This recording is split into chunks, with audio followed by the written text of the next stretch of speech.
여러분, 예수 믿는 목적이 무엇입니까? 여러분은 무엇 때문에 예수를 믿습니까? 정말 여러분, 예수 믿는 목적이 무엇입니까? 많은 사람들이 예수 믿는 목적이 세상 것을 얻기 위함이라고 합니다. 세상 것을 얻기 위하여 예수를 믿고 교회를 다닙니다. 그러므로 성경은 말씀합니다. 마태복음 11장 7절로 8절 다 같이 합독합니다. 시작. 그들이 떠나매 예수께서 무리에게 요한에 대하여 말씀하시되 너희가 무엇을 보려고 광야에 나갔더냐? 바람에 흔들리는 갈대냐? 그러면 너희가 무엇을 보려고 나갔더냐? 부드러운 옷 입은 사람이냐? 부드러운 옷을 입은 사람들은 왕궁에 있느니라. 너희가 무엇 때문에 광야에 나왔더냐? 너희가 무엇 때문에 교회에 나왔더냐?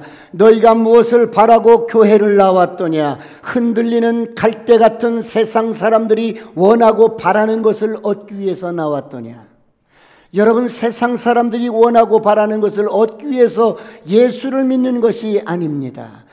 예수를 믿는 것은 여러분, 하나님을 얻기 위한 겁니다. 할렐루야.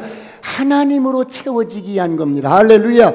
그러므로 예수 믿고 거듭난 저와 여러분은 새로운 피조물입니다. 엄청난 존재입니다.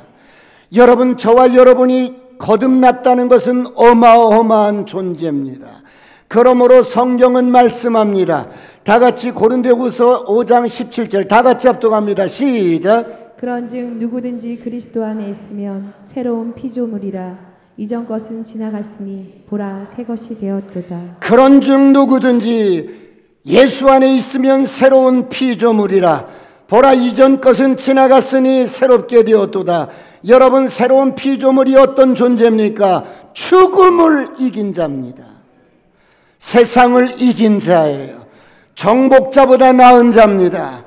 여러분, 수원 지역에 모든 땅들을 다 가지고 있어도 저보다 부유한 자가 아니에요. 그러므로 저와 여러분은 보통 사람이 아닙니다. 할렐루야. 여러분, 전도를 하다 보면 어떤 사람은 목사님 왜 꼭 교회만 나가야 합니까? 다른 종교도 있잖아요. 절도 있고. 목사님 절에 가서 수양도 하고 불경도 얼마나 좋은 말씀이 많아요. 불경을 읽으면서 자기를 발견하고 수양하면 되는 거 아니겠어요? 사랑하는 성도 여러분, 그럴 때 여러분은 무엇이라고 대답해 주시겠어요? 사람이 예수 믿고 교회에 와야 하는 이유는 사람은 최고의 명품이기 때문입니다. 할렐루야. 명품이 고장나면 아무데나 보내면 안 돼요. 명품이 고장나면 그것을 여러분 만든 곳으로 보내야 제대로 고칠 수가 있습니다. 인간을 창조하신 분이 하나님이십니다. 그러므로 인생이 죄로 인하여 뒤틀리고 여러분 죄로 인하여 고장나고 죄로 인하여 병들고 죄로 인하여 엉클어진 이렇게 고장난 인생은 하나님을 믿는 교회에 오셔야 사람이 되는 거예요. 온전한 사람이 되는 거예요. 균형 있는 사람이 되는 거예요. 할렐루야. 그래서 독일의 유명한 한스 퀸이라는 교수는 왜 그리스도인이 되어야 하는가? 왜 모든 사람들이 예수를 믿어야 하는가 하는 질문에 올바른 인간이 되기 위해서, 균형 잡힌 인간이 되기 위해서, 여러분 온전한 인간이 되기 위해서라고 대답합니다. 그러므로 교회는 세상이 줄 수 없는 것들을 우리에게 줍니다. 영원한 영생을 줍니다. 할렐루야. 영원한 여러분 하나님의 생명을 우리에게 줍니다. 그러므로 교회는 신랑 되신 예수의 생명을 잉태하고 예수의 생명을 출산해서 하나님의 자녀로 온전히 성장케 하는 곳이 교회입니다. 그러므로 교회는 인간을 명품으로 만들어주는 곳이요 인간을 빛나게 하는 곳이요 할렐루야. 하나님의 잃어버린 형상을 회복시켜주는 곳입니다. 할렐루야. 그러면서 내가 누구인가, 내가 어떤 존재인가 정확하게 우리의 정체성을 여러분 찾게 해주는 곳입니다. 사랑하는 성도 여러분, 많은 사람들이 예수님을 통해서 세상을 얻으려고 합니다. 그런데 진짜 하나님이 원하시는 것은 예수님을 통해서 하나님을 알고 예수님을 통해서 하나님을 만나고, 할렐루야, 예수님을 통해서 자신의 정체성을 발견하시길 축원합니다. 이 땅에 오신 예수님은 100% 우리를 위해 사셨어요. 세상에 어떤 사람이, 우리의 부모도 100% 나를 위해서 사실 수는 없어요. 그런데 오직 한 분 예수 그리스도는 100% 우리를 위해서 당신의 모든 것을 싹 쏟아 부어 주셨어요. 그러므로 예수님은 우리 인생의 모든 것입니다. 할렐루야. 예수님은 우리 인생의 운명입니다. 할렐루야. 예수님은 나의 생명이요, 예수님의 권세가 나의 권세요, 예수님의 인격이 나의 인격이요, 예수님의 모든 것이 저와 여러분의 것이 되었어요. 그러므로 믿음으로 취하시길 축원합니다. 오늘 본문은 이스라엘과 이웃나라의 블레셋과의 전쟁 이야기가 나옵니다. 여러분, 이스라엘에게는 숙적이 있었습니다. 그 숙적이 누구였습니까? 이웃나라인 블레셋이었습니다. 그 이스라엘 나라가 타락하고 우상을 섬기면 이웃나라를 몽둥이로 들어서 하나님이 징계를 하셨어요. 그래서 블레셋은 이스라엘의 숙적이었어요. 사무엘하 5장 이후에는 블레셋이 나오지 않아요. 왜요? 왕정 초기에 블레셋을 다윗을 통해서 쓸어버렸습니다. 어떻게 블레셋을 진멸했어요? 오늘 사무엘하 5장 19절 20절을 다 같이 봅니다. 시작. 다윗이 여호와께 여쭈어 이르되 내가 블레셋 사람에게로 올라가리이까 여호와께서 그들을 내 손에 넘기시겠나이까 하니 여호와께서 다윗에게 말씀하시되 올라가라, 내가 반드시 블레셋 사람을 내 손에 넘기리라 하신지라. 다윗이 바알 브라심에 이르러 거기서 그들을 치고 다윗이 말하되 여호와께서 물을 흩음같이 내 앞에서 내 대적을 흩으셨다 하므로 그곳 이름을 바알 브라심이라 하니라. 바알 브라심, 여호와께서 물같이 대적을 흩어버렸어요. 다윗 앞에서 여러분 대적을 흩어버리십니다. 그래서 블레셋 군대가 완전히 전멸이 됩니다. 하나님의 군대가 다윗의 군대보다 앞서 나가서 여러분 하나님께서 흩어버리십니다. 하나님께서 앞서 나가시면서 다윗의 군대를 인도합니다. 왜 그렇습니까? 그래야만이 숙적이 사라질 수가 있습니다. 사랑하는 성도 여러분, 여러분에게 혹시 숙적이 있으십니까? 여러분에게 평생 싸워야 할 지긋지긋한 숙적이 있으십니까? 숙적이 있다면 그것이 무엇입니까? 어떤 사람은 자기의 자아일 수가 있어요. 어떤 사람은 버리지 못한 옛사람일 수가 있어요. 어떤 사람은 내 고집일 수 있어요. 어떤 사람은 습관적으로 짓는 어떤 죄악이 있을 수가 있어요. 어떤 사람은 나도 모르게 중독에 빠졌어요. 핸드폰의 중독, 술 중독, 사람에 대한 중독. 이런 숙적들을 물리칠 때는 하나님께서 먼저 도와주셔야 돼요. 하나님의 은혜가 있어야 돼요. 오늘 이런 은혜가 있기를 축원합니다. 하나님의 은혜가 아니면 우리는 죄를 이길 수가 없어요. 중독을 끊을 수가 없어요. 내 고집을 여러분 고칠 수가 없어요. 오늘 이런 은혜가 있기를 축원합니다. 선포합니다. 어둠은 떠나갈지어다. 저주는 떠나갈지어다. 가난도 떠나갈지어다. 중독의 영도 떠나갈지어다. 그런데 여러분, 이렇게 다윗의 왕정 초기에 진멸했던 블레셋이 또다시 이렇게 등장하는 거예요. 분명히 내 숙적을 진멸했는데 또다시 옛사람이 이렇게 다시 이렇게 나를 괴롭힐 때가 있어요. 그런데 오늘 본문 15절, 16절, 17절 다 같이 함독할까요? 시작. 블레셋 사람이 다시 이스라엘을 치거늘 다윗이 그의 부하들과 함께 내려가서 블레셋 사람과 싸우더니 다윗이 피곤함에 거인족의 아들 중에 무게가 300세겔 되는 노창을 들고 세 칼을 찬 이스비브노이 다윗을 죽이려 하므로 수르야의 아들 아비새가 다윗을 도와 그 블레셋 사람을 쳐 죽이니 그때 다윗의 추종자들이 그에게 맹세하여 이르되 왕은 다시 우리와 함께 전장에 나가지 마옵소서. 이스라엘의 등불이 꺼지지 말게 하옵소서 하니라. 여러분, 오늘 다윗이 블레셋과 싸울 때 다윗이 피곤하고 지쳐 있습니다. 여러분, 무슨 말씀입니까? 이제 다윗도 세월을 이기지 못하고 늙었다는 거예요. 푸르고 청청했던 다윗, 기계 좋게 외쳤던 그런 다윗, 여러분 돌팔매 하나로 골리앗을 쓰러뜨렸던 다윗, 이런 다윗도 어느덧 육체가 쇠하여졌다는 거예요. 금줄이 풀어지고 은줄이 풀어지고 다윗이 세월을 이기지 못하고 늙었다는 거예요. 그런 다윗이 오늘 전쟁터에 나갔습니다. 그런데 골리앗과 같은 거인이 지금 다윗을 덮쳤어요. 거인이 들고 나온 창의 무게가 성경은 몇 세겔이라고 해요? 300세겔이라고 합니다. 300세겔은 3.4kg 정도 돼요.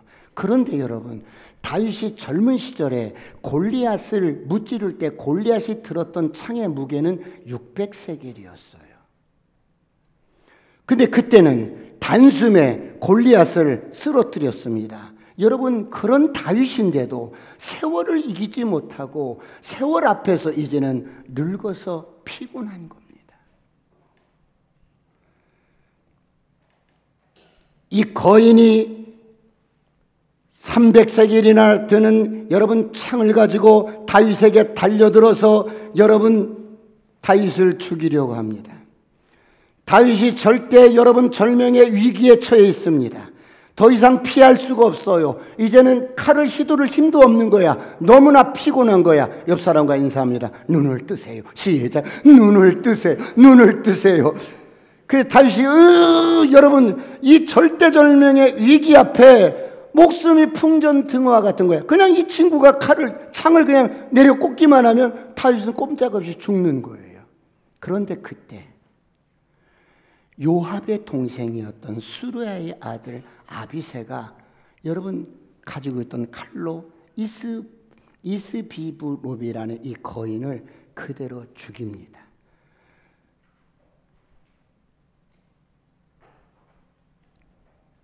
다윗이 어때요? 구사일생으로 살아난 거예요. 여러분, 구사일생으로 살아난 거예요. 여러분, 얼마나 여러분 이게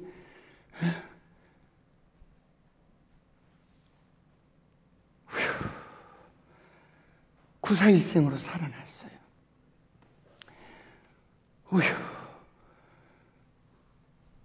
그러자 군사들이 다윗에게 이런 말을 합니다. 왕이여, 당신은 여호와의 등불입니다. 다시는 전쟁터에 나오지 마옵소서.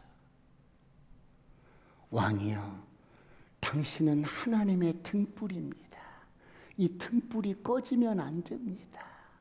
그러니 다시는 전쟁터에 나오지 마옵소서. 이제 이렇게 야전에서 싸우는 전쟁은 우리가 하겠습니다. 당신은 하나님의 등불입니다. 꺼지지 않게 하옵소서. 그러는 거예요.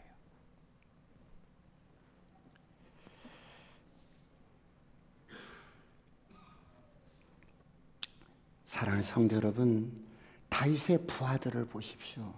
얼마나 다윗을 진정으로 아끼고 보호하고 있는 것 같습니까? 다윗에게 다시는 전쟁터에 나가지 말라고 당부합니다. 당신은 이스라엘 등불입니다. 여호와의 등불입니다. 꺼지면 안 된다고 간곡히 부탁합니다. 사랑하는 성도 여러분, 오늘 다윗을 일컬어서 성경이 뭐라고 말해요? 첫 번째, 여호와의 등불이라고 말합니다.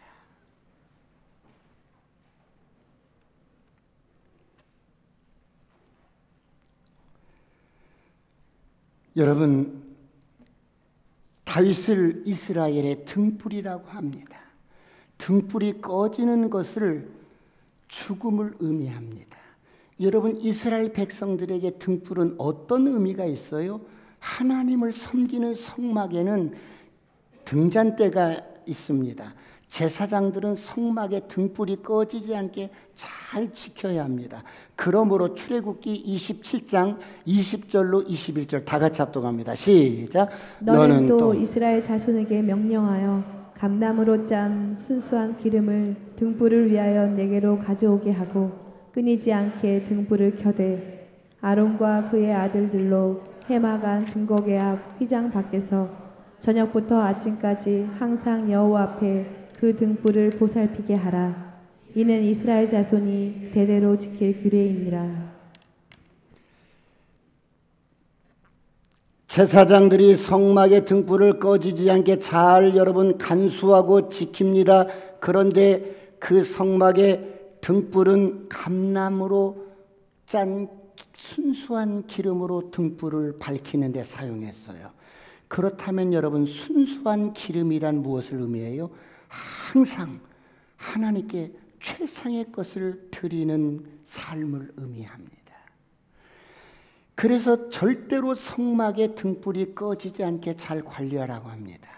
사랑하는 성도 여러분, 하나님께서 이 성막의 등불이 항상 켜있게 하셨어요. 이것을 율법으로 정하셨어요. 그래서 저녁이 되면 제사장들이 성소에 들어가서 불을 켭니다. 그리고 아침까지 불을 밝힙니다. 이 성막의 이 등불은 이스라엘 공동체가 하나님 앞에 빛 가운데 여러분 유지되고 있다는 것을 상징합니다. 그러므로 등불이 꺼지면 안 되는 것입니다. 그런데 여러분, 하나님께서 택하신 이스라엘 나라도 이런 등불이 몇 번이나 꺼질 위기가 있었습니다. 어느 때였습니까? 이스라엘 백성들이 우상을 섬기고 하나님을 불신하고 원망하고 불평할 때는 이스라엘 민족이 풍전등화처럼 꺼질 뻔한 적이 한두 번이 아니었어요. 이렇게 연약한, 죄에 약하고 늘 넘어지는 이렇게 신실하지 못한 인생을 붙잡고 하나님은 이 등불이 꺼지지 않기 위해서 하나님이 시대마다 사람을 붙들고 이 땅에 참된 빛 대신 예수 그리스도를 보내시기 위해서 등불을 꺼지지 않도록 잘 간수하라는 겁니다.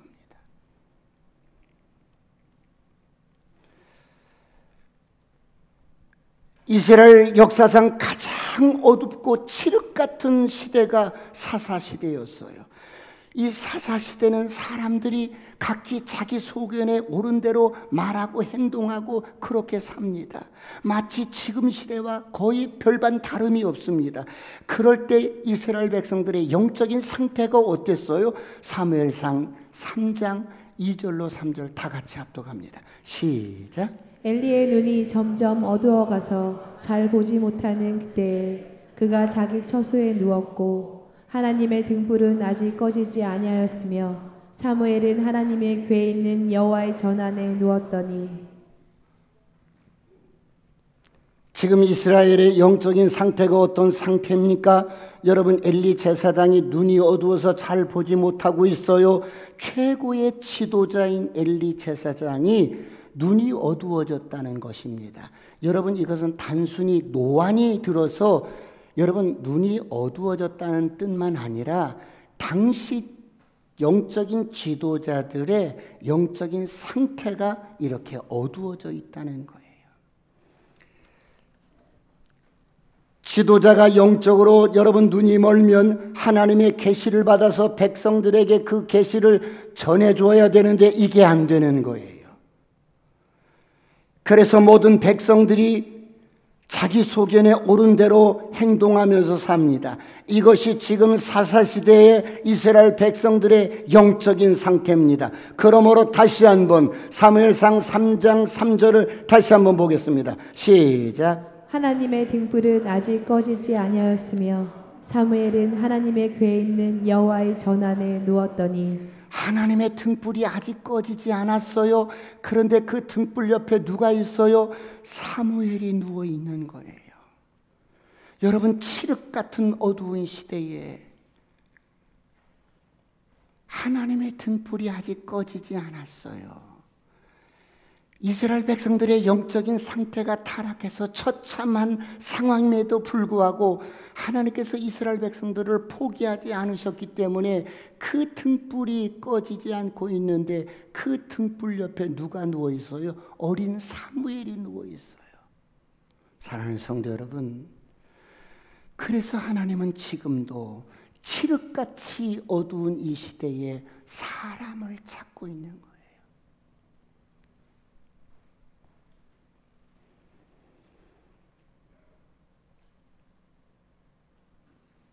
아직 여호와의 구원의 등불이 꺼지지 않았어요.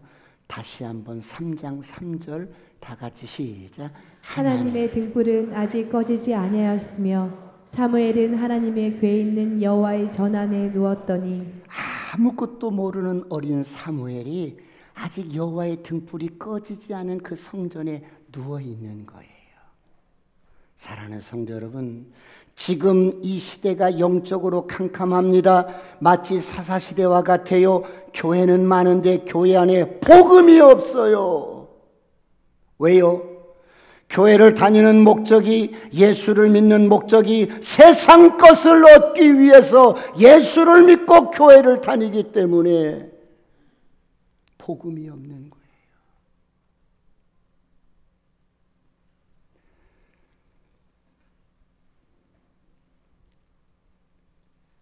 그래서 영적으로 캄캄한 시대에 누가 여호와의 등불이 되시겠습니까?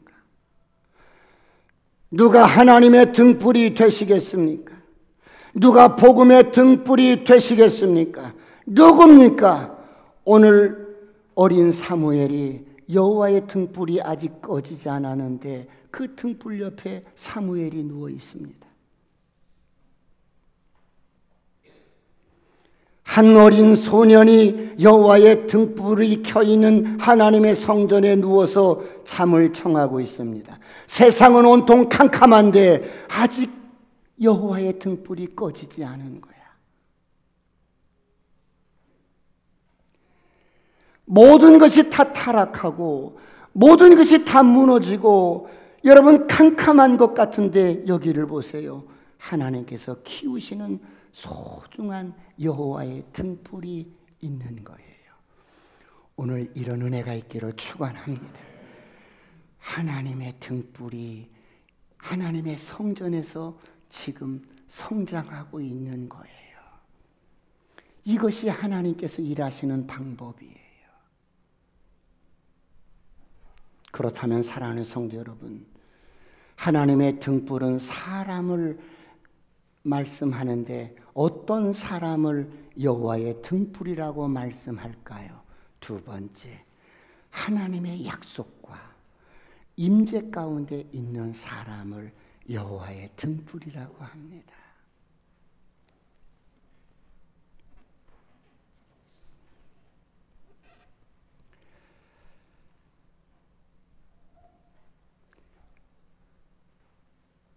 어떤 사람을 여호와의 등불이라고 말씀하는 것일까요? 하나님의 약속과 임재 가운데 있는 사람을 여호와의 등불이라고 합니다.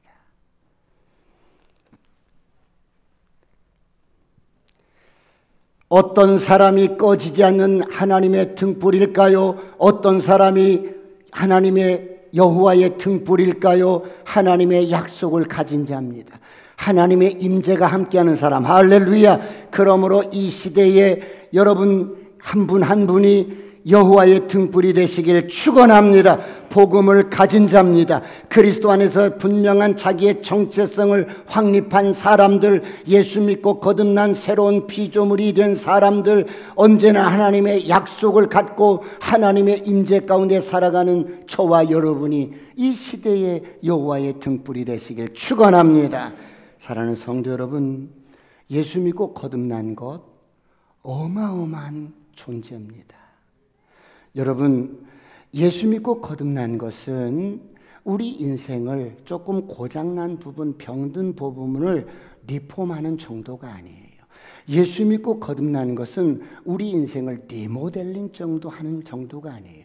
예수 믿고 거듭난 것은 우리 인생을 리노베이션 하는 정도가 아니라 예수 믿고 거듭나는 것은 우리의 본질적인 생명 자체가 하나님의 생명으로 바뀐 거예요. 할렐루야.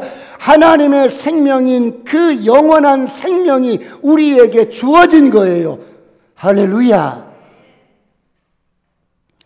그러므로 예수 믿고 거듭난 저와 여러분은 여호와의 등불이 되시길 축원합니다. 옆 사람과 인사합니다. 여호와의 등불이 됩시다.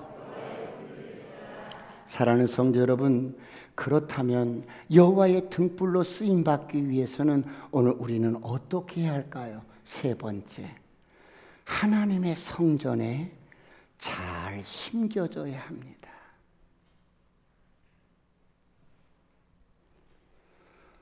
사람은 어디에 심겨지느냐에 따라서 그 사람의 운명이 결정이 됩니다.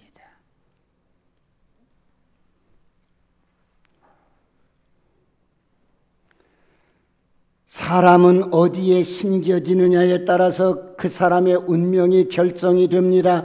한 시대 하나님의 등불이 되었던 사람들은 먼저 하나님의 성전에 잘 심겨졌던 사람들이었습니다. 여러분, 하나님의 성전에 잘 심겨진 사람은 어떤 사람이에요? 한 시대에 여호와의 등불이 되고 하나님의 등불이 되어서 인생을 복되게 살게 됩니다. 그럼 어떤 축복을 받는데요? 시편 92편 12절 13절을 다 같이 보겠습니다. 다 같이 시편 92편 12절 13절 시작. 의인은 종려나무같이 번성하며 레바논의 백향목같이 성장하리로다. 이는 여호와의 집에 심겼음이에요. 우리 하나님의 뜰 안에서 번성하리로다. 의인은 종려나무같이 번성하며 레바논의 백향목같이 성장하리로다. 이는 여호와의 집에 심겼으며 우리 하나님의 뜰 안에서 번성하리로다. 여러분, 백향목은 어떤 나무예요? 종려나무와 백향목은 이스라엘 사람들에게는 거목입니다. 사실 이스라엘 땅은 나무들이 있긴 있어도 거의 잡목들이에요. 아카시아 나무 같은 시팀나무 이런 나무들 뿐이에요. 그런데 종려나무나 백향목은 거목들입니다. 쭉쭉 뻗어가지고 종려나무는 승리의 나무를 상징해요. 백향목은 존귀한 나무예요. 그래서 궁전을 지을 때 백향목을 사용하고 성전을 지을 때 백향목을 사용합니다. 그렇게 존귀하게 쓰일 만큼 백향목은 여러분 곧고 존귀한 나무입니다. 크고 단단한 나무입니다. 백향목은 이름처럼 아름다운 나무예요. 이 두 나무처럼 모든 이스라엘 백성들은 그런 사람이 되고 싶은 소망이 있고 소원이 있고 갈망을 하면서 살아요. 그러기 위해서 난 정말 거목이 될 거야. 난 정말 하나님의 성전의 백향목처럼 그리고 종려나무처럼 거목이 될 거야. 그러기 위해서 어떻게 해야 된다고요? 다시 한번 시편 92편 13절 시작. 의인은 종려나무같이 번성하며 레바논의 백향목같이 성장하리로다. 이는 여호와의 집에 심겼으며 우리 하나님의 뜰 안에서 번성하리로다. 백향목 같은 거목이 되고 종려나무 같은 거목이 되기 위해서는 이는 여호와의 집에 심겼으며 하나님의 그 성전의 뜰에서 번성하리로다. 여러분, 나는 하나님의 성전에 심겨진 나무가 되고 싶습니다. 이 세상에 심겨진 나무가 아니라 하나님의 성전에 심겨진 나무가 되고 싶습니다. 그러므로 난 하리라. 하나님의 성전에 심겨진 나무가 되리라. 할렐루야. 하나님의 성전에 우리 인생이 심겨지면 어떻게 되는데요? 이런 사람은 종려나무처럼 백향목처럼 시절에 여러분 어떤 가뭄이 와도 여러분 시절을 쫓아 열매를 맺고 진액이 여러분 쇠해지지 않고 거목이 된다는 거예요. 사랑하는 성도 여러분, 오늘 저와 여러분은 어떻습니까? 여호와의 등불이 되었던 사람들은 하나님의 성전에 여러분 심겨져서 깊게 뿌리를 내리면서 종려나무처럼 백향목처럼 거목이 되었습니다. 그렇다면 나무가 자랄 때 흔들리지 않고 자라는 나무가 어디 있겠어요? 나무가 자랄 때 비바람을 맞지 않고 자라는 나무가 어디 있겠어요? 사람이 거목이 될 때 여러분 흔들리고 시험당하고 바람을 맞고 그러지 않는 사람이 어디 있겠어요? 내가 좋아서 만나서 결혼해서 사는 부부끼리도 때로는 시험 들고 싸우고 상처받고 그러면서도 어때요? 하나가 되어서 살잖아요.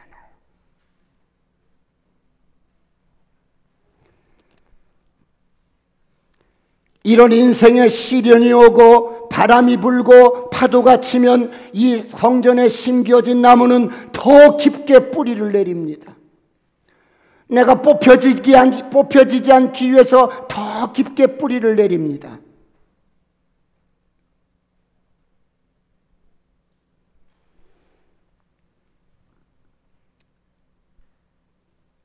그런데 저를 보세요. 여기 성전에 심겨진 어린 묘목이 하나 있어요. 연세가 많이 들어서도 예수를 막 믿기 시작하면 어린 묘목과 같아요. 어린 나무와 같아요. 그 어린 나무를 심었는데 성전에 잘 심겨져서 큰 거목으로 이렇게 성장하면 되는데 한 2, 3년 뿌리 좀 내리려고 하면 뽑아가지고 야 거기는 안 돼. 이쪽에 또 여기다 심는 거야. 그래서 몸살을 하잖아요. 옮겨 심으면. 나무가 그렇잖아요. 옮겨 심으면 바로 뿌리를 못 내려요. 몸살을 해. 여기도 안 되겠는데 또 뽑아가지고 어때요? 또 이분의 일이 가는 거예요. 평생을 이러고 사는 거예요. 그러니 어떤 나무가 거목이 되겠어요. 뿌리도 못 내린 채 인생 끝나는 거예요.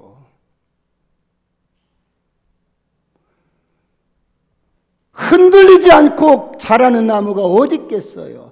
비바람 맞지 않고 거목이 되는 나무가 어디 있겠어요? 수많은 세월 속에 여러분 가진 풍파 다 겪으면서 흔들리면서 더 깊게 하나님의 말씀으로 뿌리를 내리면서 성장해야 거목이 되는 거예요. 할렐루야.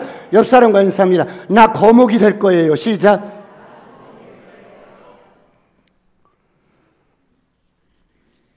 그래서 백향목과 종려나무처럼 큰 나무가 됩니다. 그래서 진액이 마르지 않는 인생이 되고 시절을 따라서 결실을 맺는 풍성한 인생이 됩니다. 이런 저와 여러분이 하나님 앞에 등불이 되시길 축원합니다. 복음의 등불이 되시길 축원합니다. 정말 한 시대의 빛을 발하는 복음의 등불이 되기를 원하십니까? 그렇다면 먼저 여호와의 집에 잘 심겨져야 합니다.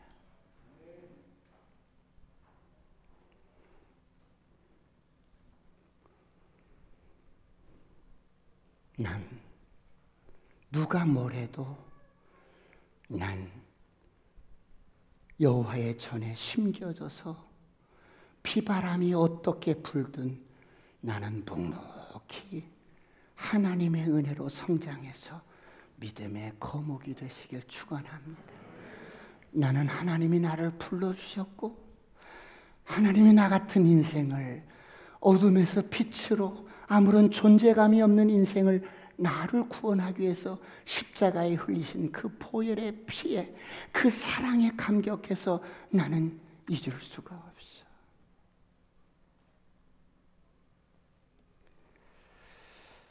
그런데 여러분 목회를 이렇게 하다 보니까 여러분 이렇게 그래 지난주 금요일 날도 어떤 분이 이렇게 새로 왔어요. 지난 주일 날도 새로 오시고 뭐 이번 주도 그럴 수 있어요. 그런데 새로 오시면 새가족실에서 차 한잔 나누면서 여러분 이게 방문 카드를 쓸 수도 있고 그것이 등록 카드가 될 수도 있어요. 그런데 등록 카드를 썼다고 해서 교회에 심겨진 존재가 되느냐? 그게 아니에요. 주일날 대예배를 잘 드리고 셀 모임을 함께 드리는 사람들, 여러분 어떤 모판이 있어야 되는데 여러분 이 사람이 등록한 이 사람이 새로운 사람이 완전하게 믿음의 뿌리를 내리려면 어떻게 해야 합니까? 모판이 있어야 돼요. 그 모판이 뭐예요? 바로 여러분이 섬기는 셀이에요. 낮 예배를 드리고 그리고 셀 모임을 함께 드리면서 여러분 이 새로 왔던 사람들, 등록했던 사람들이 점점 믿음의 뿌리를 내리기 시작합니다. 그래서 성전에 심겨진 존재가 되는 거예요. 이만큼 여러분이 섬기는 셀 모임이 중요한 거예요. 난 셀 필요 없어. 난 혼자. 여러분 이런 사람은 심겨질 수가 없어요. 늘 그래서 바람이 불면 늘 겨자씨처럼 그냥 날아가는 거예요. 시간을 낭비하지 마시고 그리스도 안에서 하나님의 성전에 깊이 뿌리를 내리고 셀 모임을 통하여 여러분 정말 더 깊이 뿌리를 내려서 서로가 연합하고 하나가 되어서 믿음의 거목으로 잘 성장하시길 주의 이름으로 축원합니다. 난 종려나무처럼 자랄 거야. 난 백향목처럼 자랄 거야. 그래서 여러분 한 분 한 분이 여호와의 등불이 되시길 축원합니다. 사랑하는 성도 여러분, 오늘 하나님께서 사람을 찾아요. 이 시대에 하나님의 등불이 될 만한 사람, 복음의 등불이 될 만한 사람을 찾아요. 그런 사람 하나 발견하면 하나님이 아까울 게 뭐 있겠어요? 당신의 모든 것을 다 주신 하나님이 뭘 아끼겠어요? 하나님이 세상을 이처럼 사랑하사 독생자를 주셨으니 이는 누구든지 저를 믿는 자마다 멸망치 않고 영생을 얻게 하려 하심이라. 여러분 말이 영생이지 우리가 여러분 쉽게 말하는 게 영생이지 영생을 여러분 이 세상 가치로 따지면 대한민국 전부를 주고도 살 수 없는 게 영생이에요.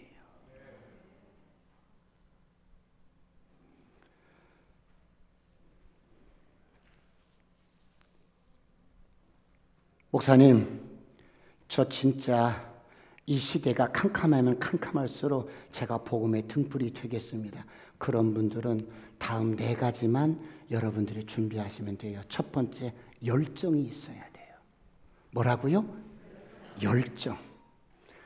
열정이 있어야 돼요. 열정은 나이에 상관없어. 내가 정말 이 하나님의 은혜가, 이 복음이 어떤 것이라는 것을 좀 깊이 묵상하고 생각한다면 이 복음 때문에 가슴에 여러분 터질 것 같은 이 열정 말이에요. 세상에 누가 나를 이렇게 사랑하겠어요? 세상에 누가 나를 이렇게 조건 없이 받아주겠어요?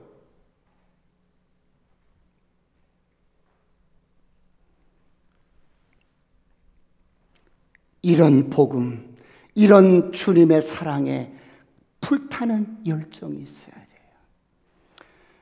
사람을 쓰고 싶은데 열정이 없어. 저 사람을 쓰고 싶은데 열정이 없는 거야. 그럼 어때요? 쓸 수가 없는 거야. 옆 사람과 인사합니다. 열정은 내 것입니다. 이번에 필리핀 세미나에 목사님들 7분하고 장로님 1분이 가셨어요. 그런데 목사님들이 늘 이렇게 설교를 하고 프리칭을 하니까 강의들을 탁월하게 잘 하시는데 장로님 1분은 2강의를 하시는데 탁월하게 잘 하시는 거예요. 그런데 왜 제가 그 장로님을 함께 이렇게 모시고 갔냐면 그 장로님은 몇 년 전에 저를 만난 이후로 경상남도 밀양에서 수원까지 키로수를 계산해 보면 400km예요. 400km면 천리잖아요. 천리를 매주마다 올라오시는 거예요. 매주마다 올라오셔서 코칭을 받는 거야. 매주마다. 여러분, 이 가슴에 복음의 열정이 있어야만이 되는 거 아니겠어요? 가슴에 열정이 없으면 한두 번은 그럴 수 있어요. 한두 번은 그럴 수 있는데 이게 여러분 매주마다 1년 여러분 54주를 매주마다 그렇게 어떻게 올라올 수 있겠어요? 이 복음의 열정 때문에 그러는 거예요. 그러니까 지금 70이 훌쩍 넘으셨는데도 하나님이 쓰시는 거야. 그 열정 때문에 쓰시는 거야. 이런 은혜가 있기를 축원합니다. 옆 사람 눈을 뜨세요. 이런 은혜가 있기를 축원합니다. 복음에 눈을 뜨는 거예요. 이 복음이 얼마나 가치 있는 일인데, 이 복음이 어마어마한 건데 이 가치를 우리는 발견을 못하는 거예요. 두 번째는 준비된 복음인 3분 브릿지를 여러분 잘 장착해야 돼요. 서울에 모태신앙이었던 장로님이 지난 구정 명절에 목포에 사는 형님을 전도하기 위해서 돈 100만 원을 봉투에 넣어가지고 시골을 내려갔어요. 돈 100만 원을 드리니까 너무 좋잖아요. 그리고 하시는 말씀이 형님 교회 좀 나가. 교회 좀 다니게. 그러자 야 교회는 너나 나가라. 너나 나가라. 뭐예요? 준비된 복음이 장착이 안 된 거야. 준비된 복음이 장착이 되면 형님 3분만 저에게 주세요. 그리고 복음을 쫙 설명하면 예수를 영접할 텐데 이 복음이 장착이 안 되니까 하는 말이 교회 좀 나가세요. 예수 믿으세요. 교회를 좀 나가세요. 이런 말 하다가 끝나버리는 거예요. 지금 수많은 사람들이 죽음으로 여러분, 지옥으로 여러분 그냥 밀려 떨어지고 있는데 이 복음을 가진 저와 여러분이 3분만 허락받는다면 정확하게 전해서 그 영혼을 구원할 수가 있잖아요. 이런 은혜가 있기를 축원합니다. 축원합니다. 옆 사람과 인사합니다. 아싸 꿈 같은 일이 일어납니다. 세 번째는 여러분 준비된 복음 이 3분 브릿지를 익숙하게 하셔야 돼요. 반복하고 여러분 익숙하게 의식적이든 무의식적이든 정확하게 익숙하게. 그래서 네가 이런 일에 자기 일에 익숙한 자를 보았느냐? 이런 사람은 천한 자 앞에 서지 않을 거야. 왕 앞에 설 거야. 여러분 정확하게 익숙하게 복음을 익히면 누구든지 3분만 허락하면 복음을 전해서 그 영혼을 그 시간에 성령께서 역사해서 주께로 인도하거든요. 어제 토요일 날 남성 리더 모임 때 어떤 집사님이 목사님 울릉도에서는 이렇게 브릿지를 잘했는데 울릉도 갔다 와서 안 해버리다니까 또 잊어버렸어요. 이런 말씀을 하시더라고요. 무슨 말씀이에요? 3분 브릿지는 늘 여러분들이 익숙하게 언제든지 사용할 수 있도록 여러분 늘 연습해야 돼요. 그래서 한 번에 주어졌을 때 정확하게 여러분 전할 수 있도록. 자,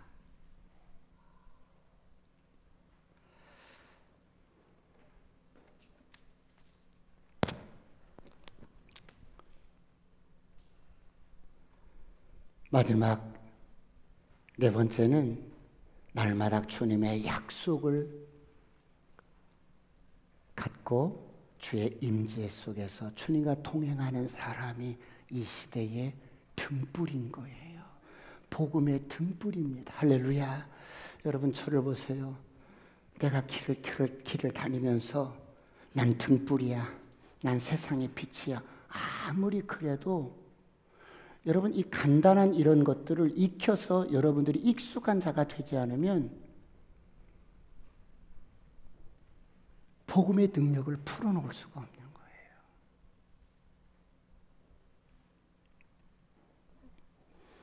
오늘 바라옵기는 여러분 지금은 코로나 이후에 많은 성도들이 이렇게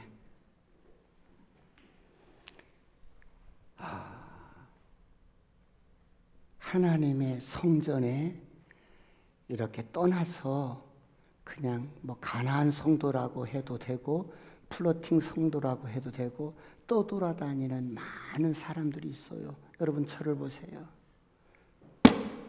하나님이 얼마나 너를 위해서 투자했는데, 하나님이 그런 저와 여러분을 위해서 당신의 모든 것을 다 투자했는데, 당신의 모든 것을 다 주었는데, 여러분 이런 어마어마한 은혜와 축복을 이게 뭔지도 모르고 떠돌아만 다니는 거예요. 하나님의 성전에 깊게 뿌리를 내리고 백향목과 같은 종려나무와 같은 거목이 되어서 여호와의 등불이 되시기를 축원합니다. 옆 사람과 인사합니다. 나 등불인 거 알지? 시작. 나 등불인 거. 기도하겠습니다. 다 같이 기도하실 때, 하나님, 그렇습니다. 세상이 어떠하든지 나는 여호와의 등불로, 복음의 등불로 살겠습니다. 도와주십시오. 주여 삼창하시고 통성으로 간절히 기도하시겠습니다.